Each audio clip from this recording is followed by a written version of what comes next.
Assalamualaikum warahmatullahi wabarakatuh. Sebelumnya, perkenalkan nama saya Winda Oktagianti dengan NIM 23053040.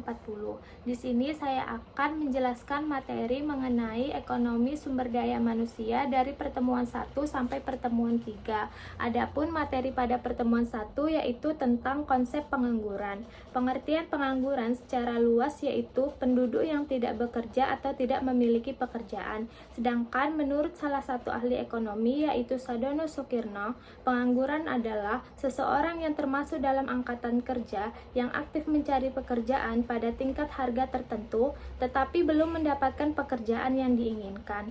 Adapun faktor-faktor yang menyebabkan terjadinya pengangguran, yang pertama yaitu pengangguran terjadi karena jumlah angkatan kerja lebih besar daripada kesempatan kerja, sehingga tidak semua orang yang ingin bekerja bisa mendapatkan pekerjaan.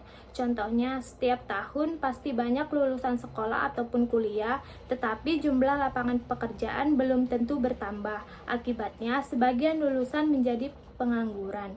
Yang kedua yaitu struktur lapangan tidak selalu seimbang. Artinya, jenis pekerjaan yang tidak sesuai dengan keterampilan tenaga kerja yang ada. Contohnya, lapangan kerja lebih banyak tersedia di sektor industri, sedangkan sebagian besar tenaga kerja hanya memiliki keterampilan di sektor pertanian. Akibatnya, mereka sulit mendapatkan pekerjaan. Dan yang terakhir, terjadi ketidaksesuaian antara pendidikan dan kebutuhan dunia kerja, sehingga lulusan sulit mendapatkan pekerjaan yang sesuai. Adapun jenis-jenis pengangguran, yang pertama yaitu pengangguran friksional. Pengangguran friksional adalah pengangguran yang terjadi sementara waktu karena seseorang sedang dalam proses mencari pekerjaan yang sesuai. Artinya, orang tersebut sebenarnya mampu untuk bekerja dan lowongan pekerjaannya juga ada, tetapi belum bertemu atau belum cocok.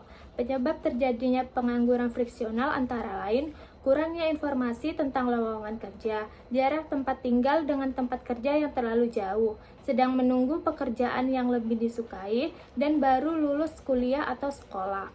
Contohnya, seseorang baru lulus kuliah dan sedang mencari pekerjaan yang sesuai dengan jurusannya. Masa pencarian inilah yang disebut dengan pengangguran friksional. Selanjutnya yaitu pengangguran struktural. Pengangguran struktural terjadi karena adanya perubahan dalam struktur perekonomian yang menyebabkan keterampilan tenaga kerja tidak lagi sesuai dengan kebutuhan yang pasar kerja. Artinya, pekerjaan yang dulu banyak dibutuhkan sekarang berkurang. Sedangkan pekerjaan baru membutuhkan keterampilan yang berbeda.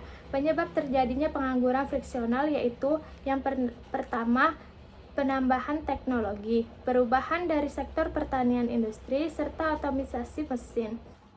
Contoh dari pengangguran struktural yaitu dulu banyak pekerja di pabrik yang menggunakan tenaga manusia, sedangkan sekarang banyak pekerjaan yang digantikan oleh mesin. Pekerja yang tidak memiliki keterampilan teknologi akan sulit mendapatkan pekerjaan. Yang ketiga yaitu jenis pengangguran musiman. Pengangguran musiman adalah pengangguran yang terjadi karena pekerjaan seseorang bergantung pada musim atau iklim cuaca tertentu. Pengangguran ini bisa terjadi pada sektor pertanian, perikanan, perkebunan, dan pariwisata. Contohnya, nelayan bisa melaut saat cuaca baik, tetapi jika cuaca buruk atau gelombang tinggi, mereka tidak bisa bekerja.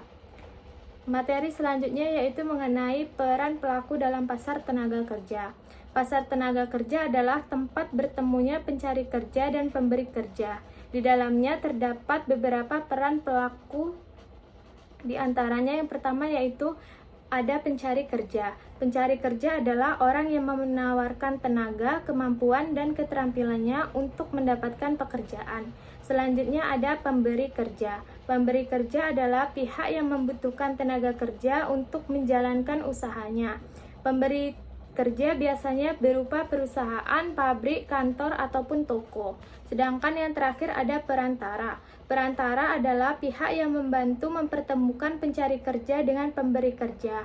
Contohnya yaitu Dinas Ketenagakerjaan, Bursa Kerja, platform lowongan kerja online. Mungkin cukup sekian materi pada pertemuan pertama. Selanjutnya kita masuk materi pada pertemuan kedua. Untuk materi pertama yaitu mengenai konsep angkatan kerja. Angkatan kerja adalah penduduk usia produktif yang berusia 15 tahun ke atas yang ikut serta dalam kegiatan ekonomi. Selain itu juga terdapat bukan angkatan kerja. Bukan angkatan kerja yaitu penduduk usia produktif yaitu yang berusia 15 tahun ke atas yang tidak aktif dalam kegiatan ekonomi. Contohnya yaitu pelajar, mahasiswa, ibu rumah tangga, dan lain sebagainya. Materi selanjutnya yaitu mengenai Human Capital Theory. Menurut teori ini, jika seseorang berinvestasi pada pelatihan, pendidikan, dan kesehatan, maka kemampuan, keterampilan, dan pengetahuannya akan meningkat. Jadi, inti dari teori ini adalah pendidikan, pelatihan, dan kesehatan bukan sekedar pengeluaran, tetapi merupakan investasi jangka panjang yang bisa meningkatkan pendapatan dan pertumbuhan ekonomi. Materi selanjutnya yaitu mengenai alat ukur angkatan kerja. Alat ukur angkatan kerja yang biasa digunakan yaitu tingkat partisipasi angkatan kerja. Tingkat partisipasi angkatan kerja adalah ukuran proporsi penduduk usia kerja yang terlibat aktif di pasar tenaga kerja, baik yang bekerja, mencari pekerjaan, atau mempersiapkan usaha. Adapun rumus dari TPAK yaitu jumlah angkatan kerja dibagi dengan jumlah penduduk usia kerja dikalikan 100%. Artinya, semakin tinggi TPAK, semakin banyak orang yang ikut terlibat dalam kegiatan ekonomi. Materi selanjutnya yaitu mengenai kurva indifferent. Menurut Gregory Mankiw, kurva indifferent menunjukkan beberapa kombinasi dua barang yang memberikan tingkat kepuasan yang sama bagi konsumen. 4 karakteristik kurva indifferent adalah kurva yang lebih tinggi berarti lebih disukai. Semakin tinggi posisi kurva, semakin besar jumlah barang yang dikonsumsi, sehingga kepuasan juga semakin tinggi. Karakteristik yang kedua yaitu kemiringan negatif. Jika ingin menambah satu barang, konsumen harus mengurangi barang lainnya agar kepuasan tetap sama. Karakteristik yang ketiga yaitu cembung ke arah titik origin atau titik nol. Hal ini menunjukkan bahwa semakin banyak suatu barang yang dimiliki, semakin kecil kesediaan konsumen untuk menyukai barang lain demi menambah barang. Selanjutnya yaitu tidak saling berpotongan. Dua kurva indifferent tidak mungkin bertemu karena setiap kurva menunjukkan tingkat kepuasan yang berbeda. Materi selanjutnya yaitu mengenai tingkat upah. Upah adalah hak pekerja yang pembayarannya berupa uang. Dalam teori Human Capital Theory menyatakan bahwa tingkat upah akan dipengaruhi oleh pendidikan, keterampilan, pengalaman kerja, dan pelatihan. Terdapat beberapa cara atau sistem pengupahan yang umum digunakan. Yang pertama yaitu sistem pengupahan berdasarkan waktu. Sistem pengupahan yang besar kecilnya ditentukan oleh lamanya seseorang bekerja. Selanjutnya yaitu sistem pengupahan berdasarkan hasil atau yang biasa disebut borongan. Sistem pengupahan yang diberikan sesuai dengan jumlah barang atau pekerjaan yang berhasil diselesaikan. Yang selanjutnya yaitu sistem pengupahan premi atau insentif, sistem pengupahan yang menggabungkan upah tetap dengan tambahan atau bonus. Selanjutnya, sistem upah bagi hasil, sistem pengupahan di mana pekerja memperoleh bagian dari keuntungan usaha, contohnya pembagian sisa hasil usaha. Selanjutnya yaitu elastisitas penawaran tenaga kerja. Penawaran tenaga kerja adalah jumlah orang yang tersedia dan mampu bekerja pada tingkat upah tertentu dalam waktu tertentu. Artinya, semakin tinggi upah yang diberikan, biasanya banyak orang yang ingin bekerja. Jadi, penawaran tenaga kerja menunjukkan berapa banyak tenaga kerja yang tersedia ketika upah bertambah.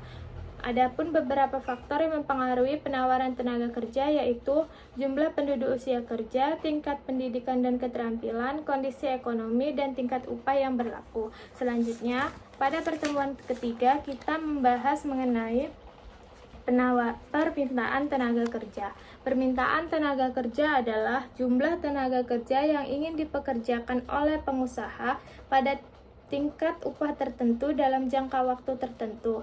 Artinya, hubungan antara upah dan jumlah tenaga kerja sangat erat. Jika upah naik, biasanya perusahaan mengurangi jumlah tenaga kerja. Jika upah turun, perusahaan cenderung menambah tenaga kerja. Adapun beberapa faktor yang mempengaruhi permintaan tenaga kerja, yaitu yang pertama, perubahan tingkat upah. Jika upah naik, biaya produksi meningkat sehingga perusahaan cenderung mengurangi jumlah tenaga kerja.